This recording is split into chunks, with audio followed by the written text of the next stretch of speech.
বাজারে যাচ্ছি।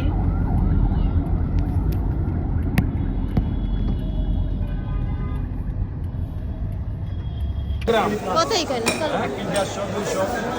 900 গ্রাম আছে 800 একদম দিয়ে দাও।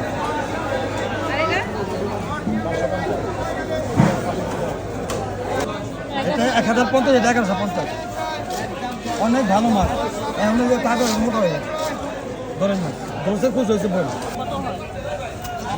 যেটা ভালো নামাই না বড় 1200 দিন যাবে তাই ভাও দাম চাবো না। তো নিয়ে আসলাম বাজার থেকে ইলিশ পোলাও, দেখতে পাচ্ছি সরি। তো নিয়ে আসলাম বাজার থেকে ইলিশ মাছ। ঠিক আছে, এই বাইকের মুখে নেই কি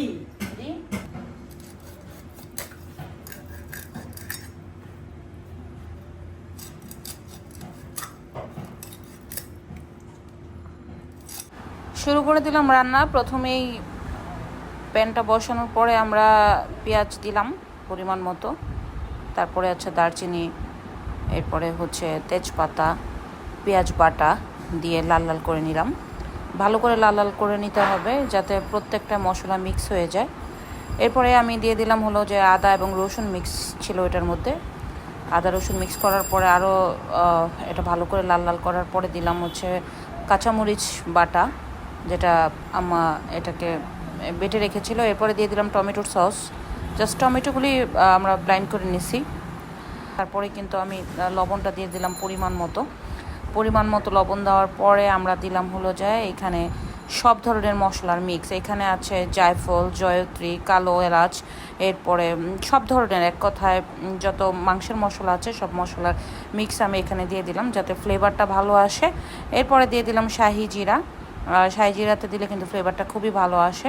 এগুলি দেওয়া হচ্ছে, দেওয়ার পর আমরা এটাকে সুন্দরভাবে মিক্স করব যাতে প্রত্যেকটা মশলার সাথে এটা মিক্স হয়ে যায়। বাট পরে আমরা যে মানে ক্যামেরার আউটে কিন্তু বোঝা গিয়েছে। সো এই ইলিশ মাছগুলি এখন উঠায় রাখবো এবং এই যে মশলাটা দেখছেন এই মশলার মধ্যে কিন্তু আমি পোলাও ছেড়ে দেবো, পোলাওয়ের চাল ছেড়ে দেবো। যখন কিন্তু ইলিশগুলি যখনই পোলাওটা একটু সুন্দরভাবে চলে আসবে তখনই ইলিশটা আবার ওই যে উঠানো ইলিশটা এটার মধ্যে বসাই দিছি। বসায় দেওয়ার পরে কিন্তু একদম ইলিশটা ভিতরে রেখে যাতে একটা দম দিয়েছি, দমের মধ্যে যাতে ইলিশটা সুন্দরভাবে আসে। খুবই সুন্দর স্মেল বের হয়েছিল। কাঁচামরিচ দিয়ে ছেড়ে দমে দিয়ে দিছি। দমে দিয়ে দেওয়ার পরে জাস্ট 15 মিনিট পরে আমার ইলিশ হয়ে গেছে। এই তো কত চমৎকার ইলিশ হয়েছে, দেখতেই পাচ্ছেন ইলিশ পোলাও।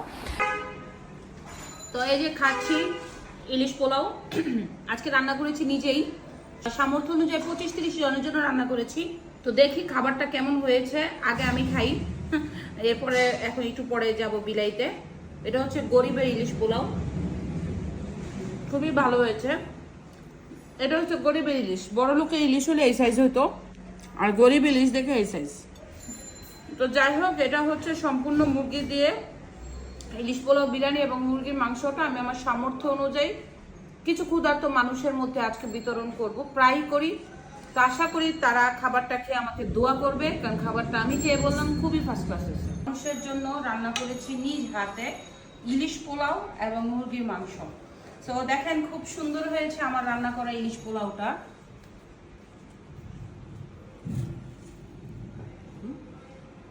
হঠাৎ করে মনে হলো 2-3 দিন যাবত যে আমি ইলিশ পোলাও রান্না করে আমি পথচারী মানুষদের মধ্যে বিলাই দিব। তো নিজ হাতে তাই রান্না করেছি। রান্নাটা খুব অল্প, খুব বেশি জনের নাই, কিন্তু রান্নাটা মনে থেকে করেছি, আদর থেকে করেছি, রান্নাটা করেছি ভালোবাসা থেকে, যার কারণে খুব অল্প রান্না করেছি কিন্তু মন থেকে করার কারণে ফিলিংসটা খুব বেটার। তো আমার কাছে মনে হয় যে আমি আমার সামর্থ্য অনুযায়ী আজকে ইলিশ পোলাও মাংস দিয়ে যদি আমি কিছু মানুষের অন্তত কিছু হলো ক্ষুধা নিবারণ করতে পারি, এটা আমার জন্য ভালো লাগবে। আমার এই যে দেখেন এখন কতটা একটা লোভনীয়, দেখেছেন?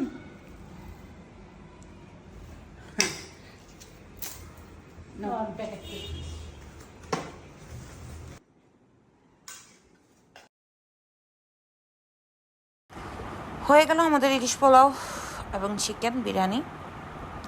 তো আজকে প্যাকেট করা হচ্ছে, তো একটু পরে বের হয়ে যাব। এখন বাজে রাত আনুমানিক 10:30।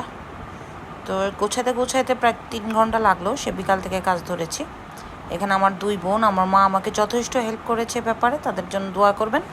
এবং আমি বের হচ্ছি। সবাই ভালো থাকবেন। আর যাদেরকে দিব তাদের ভিডিও দেওয়ার প্রয়োজন মনে করলাম না, তাই দিলাম না। তো আপনারা সবাই আমাদের জন্য দোয়া করবেন। ভালো থাকবেন। খোদা হাফেজ।